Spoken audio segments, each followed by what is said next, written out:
اعوذ باللہ من الشیطان الرجیم بسم اللہ الرحمن الرحیم والوالدات یرضعن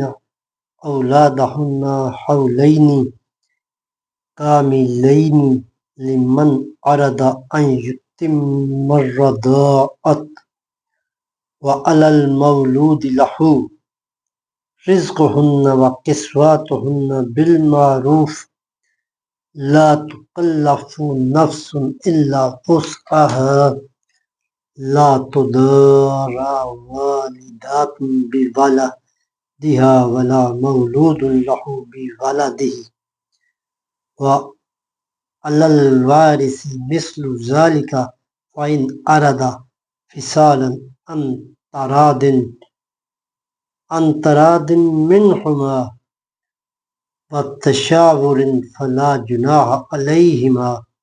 وإن أردتم أن تسترضعوا أولادكم فلا جناح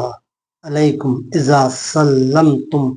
ما آتيتم بالمعروف واتقوا الله واعلموا أن الله بما تعملون بصير.